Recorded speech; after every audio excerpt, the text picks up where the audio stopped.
It just shows a lot about his character for him to continue not to take accountability.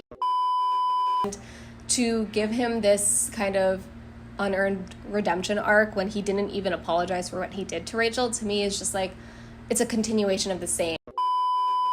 Hi y'all, we're Kelly and Julie and we're here to find love. Today we're getting into a Bachelorette recap of Gabby and Rachel season 19, episode 9. This is the Men Tell All episode, which it's never really our favorite.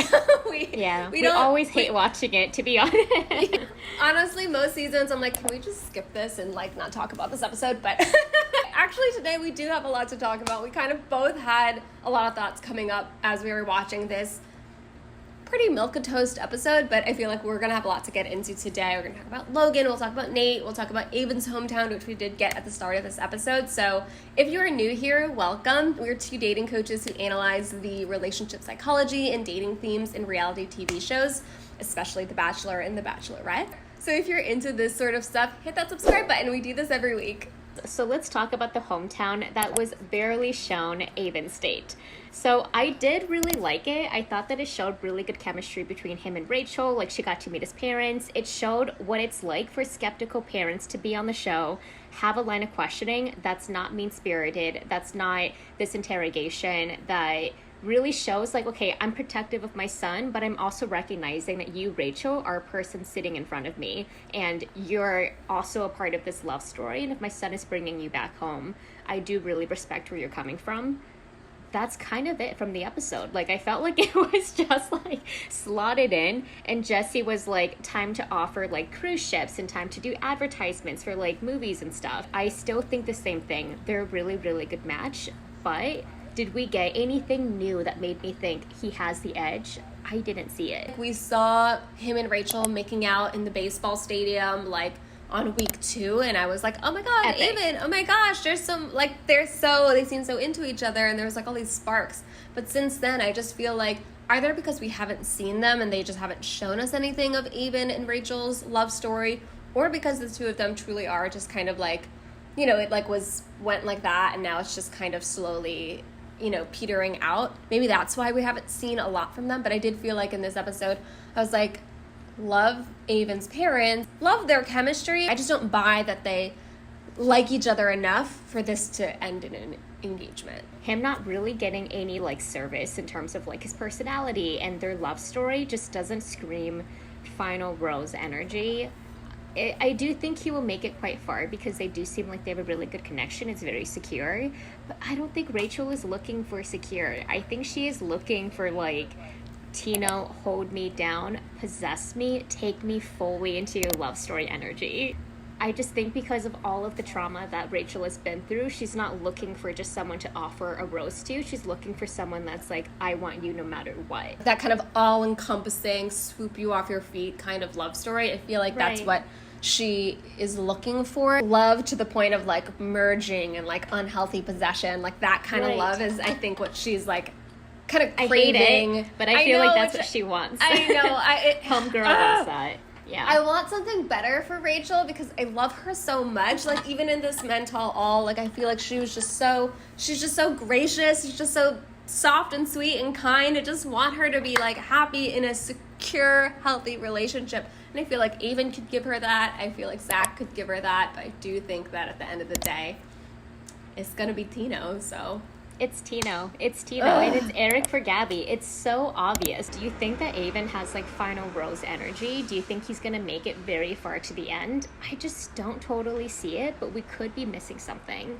So let us know down below. We'll talk about the Men Tell All, but before we really talk about it, I think it's important to say like why Rachel and Gabby are being gypped out of their love story. And it's been like that ever since they were announced as double bachelorettes. I have a problem with like Jesse Palmer as a host. The way that he ran the Men Tell All last night was kind of annoying. It was really commercialized. He kept hyping up all of these things. It's gonna be so dramatic. It's gonna be this finale.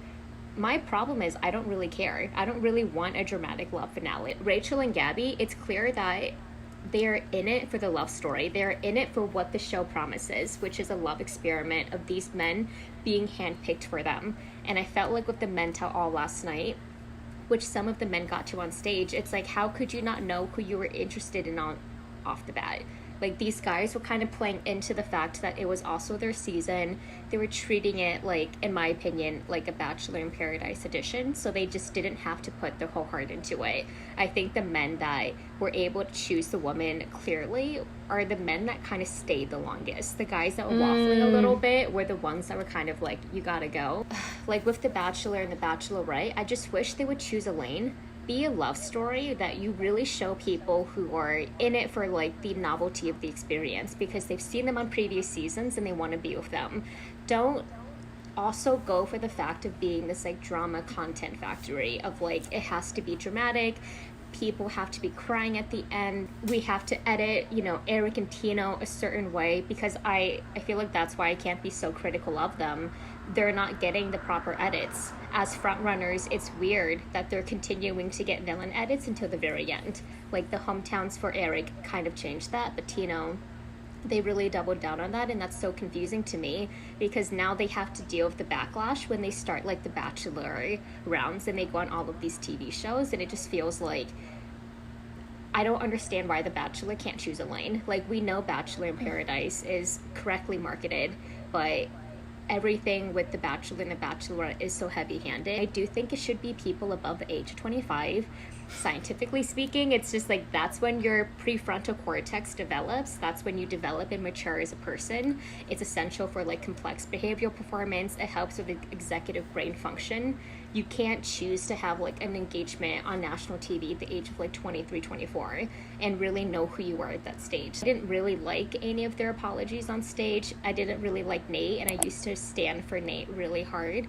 It just seems that he is kind of falling into like the fame, the influencing side of The Bachelor, and it's like I just want the people that are here for the real love stories. I think you're so right. This show really suffers from trying to kind of straddle both things. They're trying to like both be, look, we produce these like happy couples and like love stories, and also like drama, chaos, tears, and they try to do both at the same time. But the truth is, you can't do both at the same time. It's literally impossible to have the same single 2-month process produce healthy love and a bunch of drama. Because if you're going to produce drama, that means you got to like stir the pot and create situations that are going to hurt people in order to create the drama. And those situations are not going to produce healthy love. So these two things literally cannot coexist. And so the mental all upset, I feel like always just like really reinforces this point to me, and I bet to a lot of people. I mean, this is why I hate watching this episode. Like Men Tell All, Women Tell All, every season, because it just,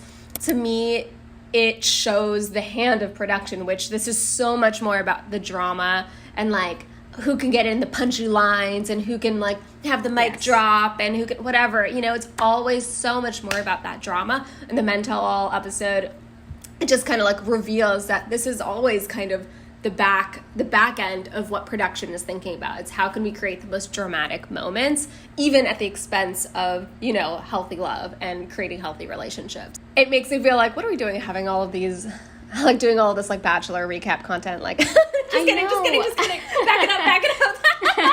But I get it, Kelly, because I think that's something that you and me really zero in on. Like, we want to talk about the relationships and the psychology themes that permeate and kind of like sustain and scaffold the show. Who knows, maybe Tino isn't like this. Maybe he grew up in a really unhealthy family dynamic, but him and Rachel have had these really beautiful, soft, romantic conversations. I don't see it. Obviously, production always will want to kind of like shroud the truth of like who the front runner is going to be, right? They don't want you to like know that, oh, it's obviously going to be Michelle and Nate at the end. Even though most people knew that, they kind of gave us a lot of like villainous teasing throughout of Nate to kind of throw viewers off track or make them not want to root for Michelle and Nate. You know, it was just all an effort to make it less obvious, to create more of a surprise at the end. And so I feel like the front runner will always get a little bit of that treatment. It sucks because we don't get to really see the full story of what is going on. What I will say is that I think that it is helpful to see if people are doing things that are toxic, unhealthy, whatever you want to call it. I think it is good to see that. Like, if Tino is being a jerk to the guys or being a jerk to Rachel or whoever, we should see that. They shouldn't edit that out, obviously, because that's part of right. That's part of, their story. It's part of who Tino is. It's part of like what Tino and Rachel's story is about. If Tino has to work through his possessive instincts, sure, let's see it on television. I think the problem is that we have gotten to a point where we like literally have no idea what's going on and like what's real and what's not real because production is so heavy-handed. So it's like hard to tell, like, is this really Tino? Is this not really Tino? I think that for me, the way I try to read this show at this point is I've almost kind of stopped trying to analyze what production is doing or try to analyze who these people really are, because to your point, it's like we're never going to get this 360-degree view of who these characters are. So I'm kind of at the point of like, listen, so I'm about to get into a rant about Logan and Logan's behavior. And like, it's not because I feel like I know who Logan is. I don't know who Logan is. I don't know who like Logan is in real life. And so it's not even like I'm going to try to analyze Logan, the real person, right? It's not like the real human being Logan out there in the world. I can't analyze him because I don't know him. But what we can talk about is the behavior that is being presented to us on this show. And I think that's the best that we can really do. We just get so little of like who these people are for real that all we can really do is just talk about what we're seeing as presented and see what kinds of themes we can pull out of it. Because obviously this is a constructed story. To me, it's like we might as well be talking about a fictional TV show. Like we might as well be talking about Game of Thrones for all I care, because like it's like I've never seen still to this day. I just wish that we got to see like a love story, like a love experiment with total sincerity. But you're right, and I think that's why I just always get on my soapbox about it a little bit, because this show, I think, out of many of the other reality dating shows that exist out there, they don't really know who they are or what they're positioning themselves as. Like, it's what you said. They want to be this, like, this content that produces these healthy love stories, but then they create these incredibly toxic conditions where it makes it almost impossible for these love, and that's why a lot of couples don't last outside of these shows. Like, so much of it is like projections or how they're perceiving the other, what the people might be saying because they want to be seen a certain way or get a certain cut. Right. We'll go into with the apologies. So let's talk about kind of the meat and potatoes of the mental, and I feel like every one of these women tell all, men tell all, every season, all the time, really what this episode is about. It's like, let me see if we can get the most drama. Let me see if I can like make these contestants take little jabs at each other. And then it's always about redemption arcs, right? It's always about like, can we let these villains redeem themselves through this episode? Which in theory, I think is fine. Like, I think that it's great to like, people have done something bad or whatever, done something cruel, unhealthy, whatever it might be. Giving them the opportunity to apologize, make amends, and commit to doing better. Cool. I love it. The thing that I don't like is unearned redemption arc. This meant all, we really got to see that with Logan. Like, I really hate seeing someone who is essentially not apologizing still get to have that redemption kind of arc of a storyline of like, oh, well, look, he came back here. He's so brave. Clap, clap, clap. It's like, he came back here, but he didn't apologize for anything he did. He just sat there and was kind of like explaining himself. And so like, to me, this is the thing that I really dislike about this episode, or this part of every season. It's like when we get villains who are, being allowed to continue interacting normally with the environment without any accountability, right? And so, Logan, you really saw the show really go out of its way to give him a lot of airtime, a lot of time to explain himself, a lot of time to clear his name. And by the end, they were like, okay, audience, cheer, cheer, cheer. And we have the audience like cheering for him. And to me, it just felt unearned, right? Because at no point did he actually apologize for what he did to Rachel. He even makes it clear that he would do it again, right? He's like pretty direct about the fact that, he hasn't really learned anything from this. And yet we're made to feel like we should all just shrug and forgive him. That's in comparison to Jordan. Like, even if, like, say if you were the only person here, I don't think I could have the heart to continue, because at the end of the day, we're trying to find somebody for the rest of our lives. Yeah, absolutely. You know what I'm saying? Mm-hmm. But obviously, like, you're smoking. Yeah. Super insensitive the way that he spoke to Gabby. And in this mental you can really tell Jordan actually sat with his behavior. He sat and watched it on TV, and he was like, oh, that was gross. How could I talk to her that way? And you could really tell that, he just like sat there and was like, yeah, I'm like actually sorry for what I did. He seemed to me, I felt like he was exhibiting some, true remorse, or at least some true desire to act differently in the future, which is a huge difference to me for what we got from Logan, who basically said he would do it again exactly the same way. To me, redemption hinges on accountability and actual change, right? Because honestly, to me, it's the lack of accountability in dating. That's what makes modern dating so excruciating, right? For so many people, right? So many people come to me, I work as a dating coach, and everyone's like, I hate dating sucks, dating is so painful, dating is so hard. And to me, it's because so many people use this following your heart thing that Logan kept kind of harping on. He was like, I was just following my heart.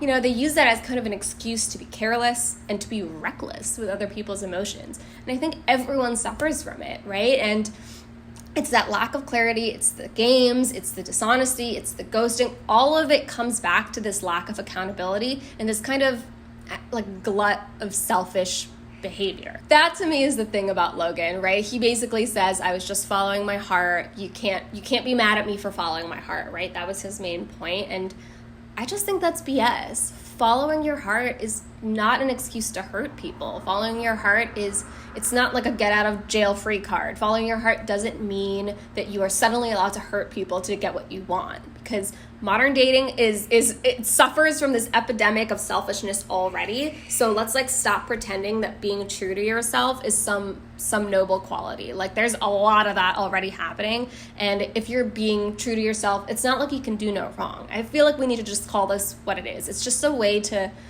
sugarcoat and like valorize selfish, hurtful behavior. So that's how I feel about Logan. Like I just was really not impressed by anything he said. I'm not impressed by, I followed my heart so you can't be mad at me. I'm not impressed by it, because this is why everyone suffers, has so much trouble in dating, because everyone is doing exactly that. They're looking out for themselves and not looking out for other people, and they think it's okay because I'm following my heart. But it's not. You can do both things at the same time. You can take care of yourself and take care of other people at the same time. And that's the expectation that I think Logan should hold himself to, and we should hold each other to. And to give him this kind of unearned redemption arc when he didn't even apologize for what he did to Rachel, to me is just like, it's a continuation of the same like lack of accountability that is hurting everyone and creates this toxic dating culture that we all are like slogging through. It's not like I've dated so many people like him, but I've definitely dated people that were like,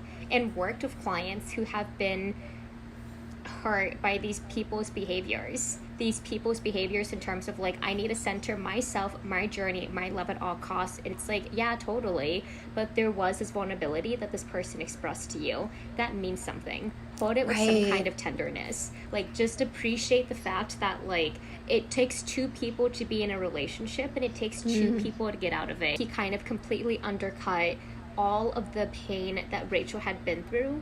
Like Rachel, that's why Gabby had kind of like taken herself out of the equation at the very beginning. Like, okay, Rachel has a connection with this guy, I'm not gonna mess with it, because she knew what Rachel had been through. She was more considerate to her friend than this guy who was like accepting her roses week after week with the undertone that like, I am here for you. It's really, it's not like manipulative. I mean, it is kind of manipulative in ways. It just shows a lot about his character for him to continue not to take accountability at this stage in the game.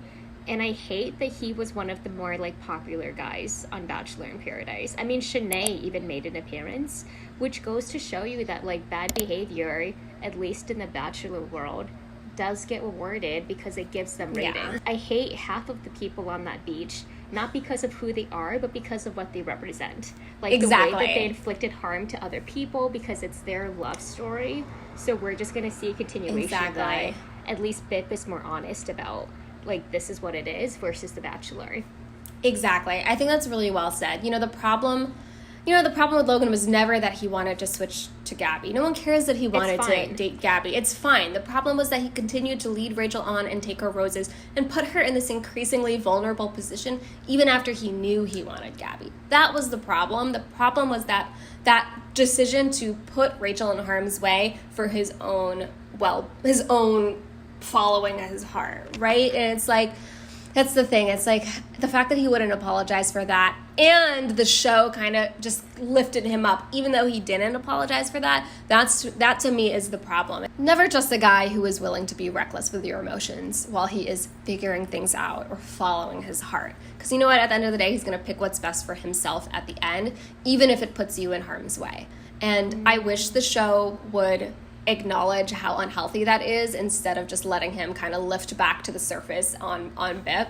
You know, everyone benefits from accountability. When we all start stepping up and taking accountability and prioritizing accountability, the dating culture as a whole gets better. It gets less toxic and it gets less painful for everyone. We all benefit from it. And so this show refusing to do that, to me, is such a problem. And that's why this Mental All episode really pisses me off. And the continuation of what happens in BIP, I guess, that we're seeing, which is that all the villains come back and they all get to have their love stories, and nobody they don't even acknowledge all of the pain that they have caused all the people in their wake, right? And that's the issue for me that really pisses me off. Wise words. If The Bachelor wanted to be this really contemporary, cutting-edge show, then they could showcase these conversations. Like, they supposedly have mental health professionals that are on staff helping these contestants, right? So why not show America in real time what these conversations could look like with love and consideration? Like, they could be coached. A lot of people get coached. We're dating coaches. It's them understanding everyone's side and being like, okay, I don't want to be this person that can't have a conversation with this person about my true feelings, because this is the show. It's vulnerability on display.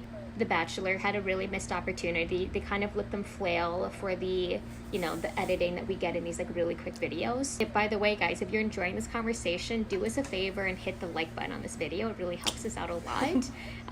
We just have so many things to say about Logan. Like, the big caveat, like, as we're saying, is like, this is not like Logan, the real person. Of course, like, we are only talking about, the behavior that we are seeing, right? We can only talk about using this behavior as presented. Whether or not it's actually representative of who Logan, the real human being, is, I can't say whether or not.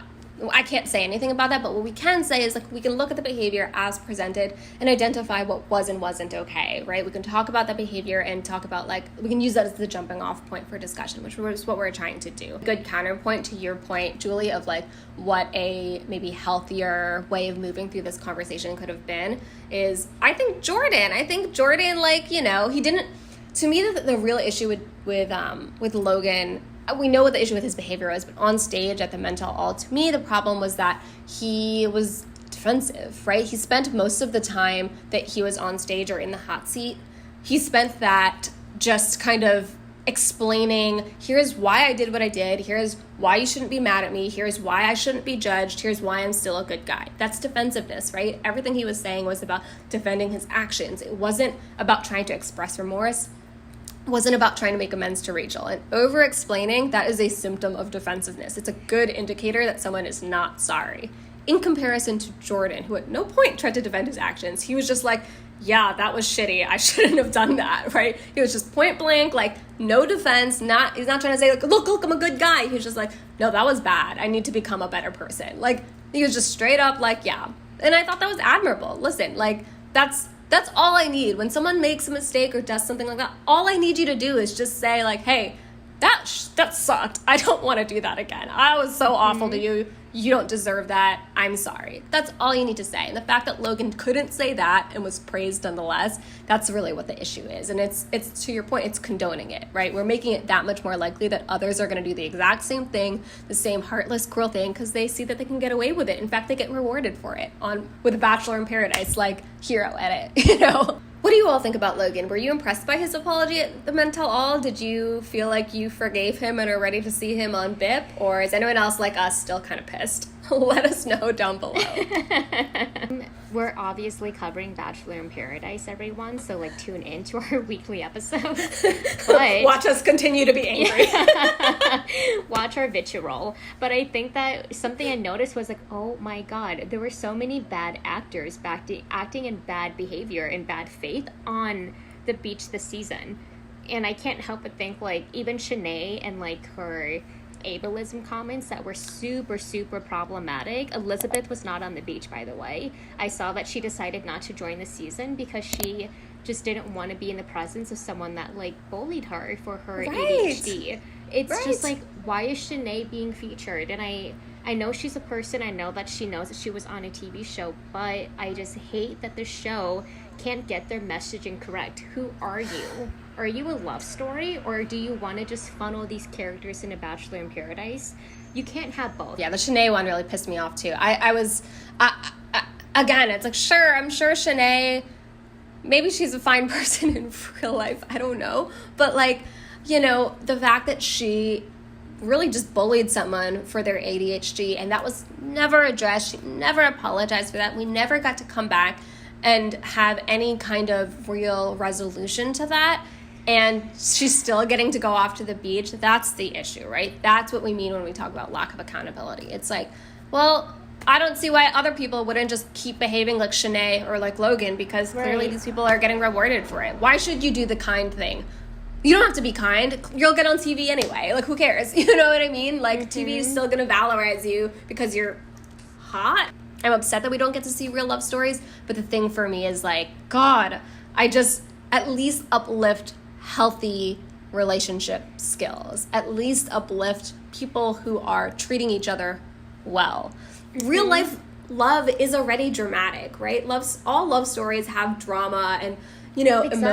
emotion. Like, we don't need all of this manufactured, like, mean girl crap. So, I don't know. Yeah. All right. I honestly wouldn't mind it if, like, we got to see a season where someone is the clear front runner, which is what happens in real life dating, but they're dating other people that they're also interested in. Like, how do you thoughtfully and intentionally navigate those conversations? How do you let people into your emotions? How do you tell people, I really like you, but I like someone else? This is common. This is what we all deal with in modern dating. So let us see that.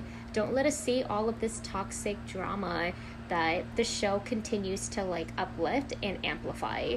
Yeah. So that's our thoughts on the mental law.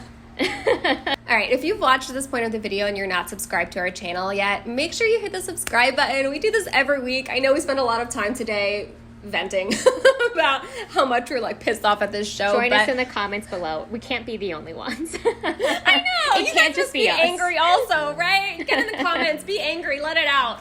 Ugh. But yeah, if you want to be with us for our analysis of The Bachelor, The Bachelorette, and Bachelor in Paradise, make sure you're subscribed to our channel. We will leave another video of our last recap from last week somewhere here or here, so you can watch that video next. And we will see you all next week for Fantasy Suites.